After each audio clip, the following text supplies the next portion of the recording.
A resident on October 13 tries to connect electrical lines downed by Hurricane Maria in preparation for when electricity is restored in Toa Baja, Puerto Rico. Ramon Espinosa up for the sprawling effort to restore Puerto Rico's crippled electrical grid. The territory's state-owned utility has turned to a 2-year-old company from Montana that had just 2 full-time employees on the day Hurricane Maria made landfall. The company, Whitefish Energy, said last week that it had signed a $300 million contract with the Puerto Rico Electric Power Authority to repair and reconstruct large portions of the island's electrical infrastructure. The contract is the biggest yet issued in the troubled relief effort. Whitefish said Monday that it has 280 workers in the territory, using linemen from across the country, most of them as subcontractors, and that the number grows on average from 10 to 20 people a day. It said it was close to completing infrastructure work that will energize some of the key industrial facilities that are critical to restarting the local economy. The Power Authority, also known as PREPA, opted to hire Whitefish rather than activate the mutual aid arrangements it has with other utilities. For many years, such agreements have helped U.S. utilities, including those in Florida and Texas recently, to recover quickly after natural disasters. Whitefish Energy Holdings workers on October 15 restore power lines damaged by Hurricane Maria in Barceloneta, Puerto Rico.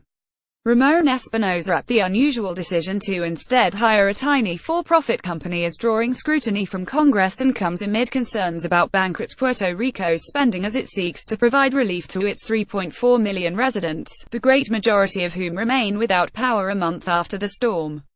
The fact that there are so many utilities with experience in this and a huge track record of helping each other out, it is at least odd why the utility would go to Whitefish, said Susan F. Tierney, a former senior official at the Energy Department and state regulatory agencies. I'm scratching my head wondering how it all adds up. PREPA's executive director, Ricardo Ramos, and a spokesman did not respond to emails asking why the utility didn't activate the mutual aid network. On a tour of the idled Palo Seco power plant, Ramos told reporters that Whitefish was the first company available to arrive and they were the ones that first accepted terms and conditions for PREPA. Ramos said that the utility is completely content with the work Whitefish is doing. The doubts that have been raised about Whitefish, from my point of view, are completely unfounded, he added, saying that concerns about Whitefish were probably spread by jealous competitors. Whitefish officials have said that the company's expertise in mountainous areas makes it well suited for the work and that it jumped at the chance when other firms were hesitating over concerns about payment. The company acknowledges it had only 2 full-time employees when Maria struck but says its business model calls for ramping up rapidly by hiring workers on short-term contracts. Spokesman Chris Chiames dismissed criticism about the company's qualifications. We are taking personal risks and business risks working in perilous physical and financial conditions, Chiames said. So the carping by others is unfounded, and we stand by our work and our commitment to the people of Puerto Rico. Smashed poles and snarled power lines brought down by Hurricane Maria, in Humacao, Puerto Rico, on September 20. Carlos Justiap Whitefish Energy is based in Whitefish, Mont, the hometown of Interior Secretary Ryan Zinke. Its chief executive, Andy Tekmansky, and Zinke acknowledge knowing one another, but only, Zinke's office said in an email, because Whitefish is a small town where everybody knows everybody. One of Zinke's sons joined a friend who worked a summer job at one of Tekmansky's construction sites, the email said. Whitefish said he worked as a flagger. Zinke's office said he had no role in Whitefish securing the contract for work in Puerto Rico. Tekmansky also said Zinke was not involved. Tekmansky said in an interview that the contract emerged from discussions between his company and the utility rather than from a formal bidding process. He said he had been in contact with the utility 2 weeks before Maria discussing the what-if scenarios of hurricane recovery. In the days after the hurricane, he said, it started to make sense that there was a need here for our services and others. On Thursday, Tekmansky told CNN simply we called each other. The scale of the disaster in Puerto Rico is far larger than anything Whitefish has handled. The company has won 2 contracts from the Energy Department, including $172,000 to replace a metal pole structure and splice in 3 miles of new conductor and overhead ground wire in Arizona. Shortly before Maria ravaged Puerto Rico, Whitefish landed its largest federal contract, a $1.3 million deal to replace and upgrade parts of a 4.8-mile transmission line in Arizona. The company, which was listed in procurement documents as having annual revenue of $1 million, was given 11 months to complete the work, records show. Puerto Rico has 2,400 miles of transmission lines across the island, and 30,000 miles of distribution lines with 300 substations. Jeff Hawk, a spokesman for the U.S. Army Corps of Engineers Power Restoration Task Force, estimated that 80% of the grid has been damaged. A month after the storm, about 80% of customers remain without power. With the entire Puerto Rican Commonwealth in bankruptcy, and the utility itself in default on $9 billion in debt, spending for the recovery is drawing scrutiny from the Trump administration and Congress. Gov. Ricardo Rossello and Jose Carrion, chairman of the Federal Oversight Board created to resolve the island's long-running financial crisis, were summoned to Washington last week for a meeting with the Office of Management and Budget. The House Committee on Natural Resources is examining Whitefish's role in Puerto Rico, said Parrish Braden, a spokesman for the committee. The hiring of the little-known company has been noted by the trade publications Utility Dive and E-News. The size and unknown details of this contract raises numerous questions, Braden said.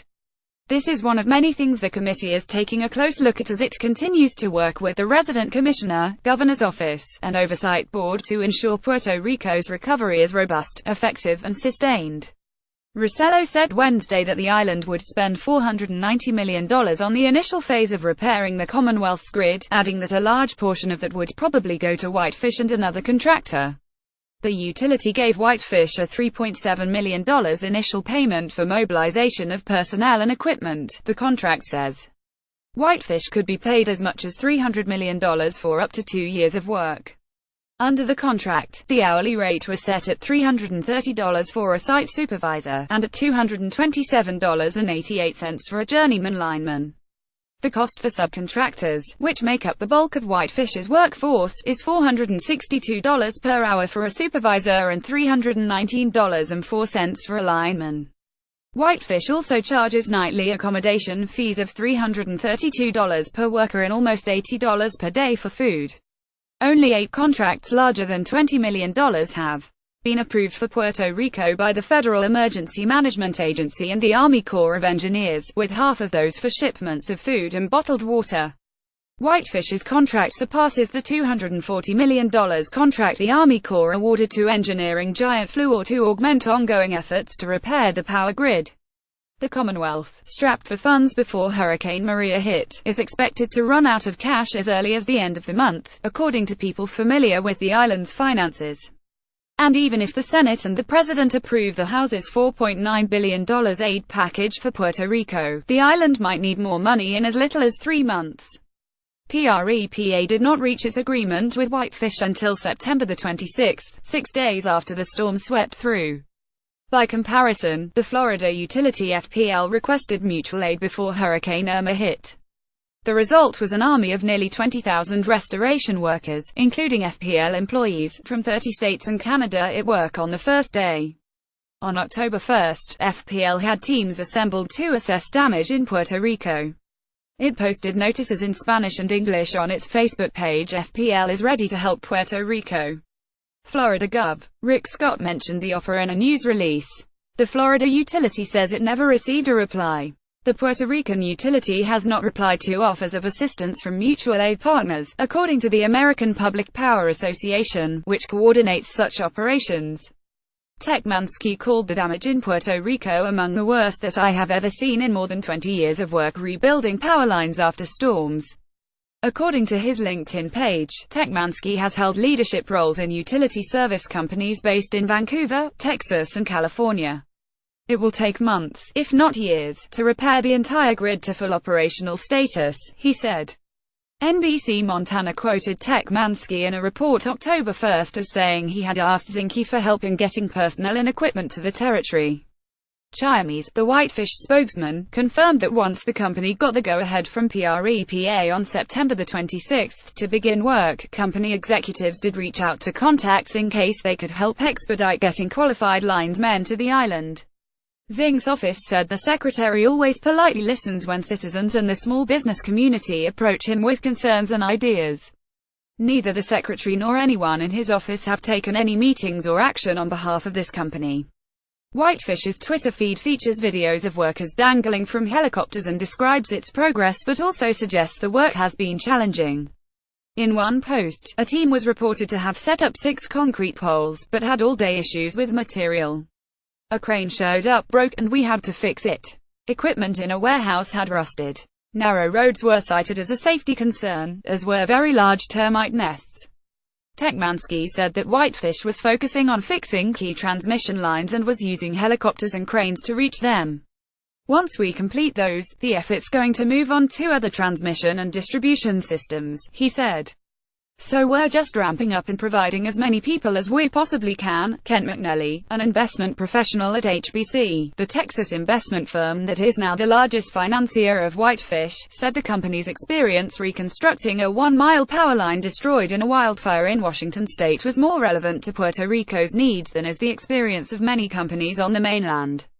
The span in Washington included an elevation change of about 5,000 feet, and the terrain required crews and equipment to be delivered by helicopter. Most guys go up in a 30-foot bucket truck, and they can do that from Texas to New York, but you don't need an army of bucket trucks, McNally said. Andy realized you had a transmission problem and that requires 90-foot buckets, 100-foot ladders and helicopters. That's not the typical crew you can get through mutual aid. Even before the storm swept through Puerto Rico, years of neglect and mismanagement had degraded the territory's electrical grid so badly it was literally falling apart, according to a consultant's report prepared for the Puerto Rico Energy Commission. Nonetheless, Rosello said recently that 95% of the power would be restored by Christmas. Tekmansky is doubtful. I don't know where he got that and what information he was using, he said. Without doing a full assessment countrywide, I couldn't fathom how many months, if it's going to be 2 months, 3 months, 5 months. We've been focused in the small areas that we've been working. Hernandez reported from San Juan, Puerto Rico.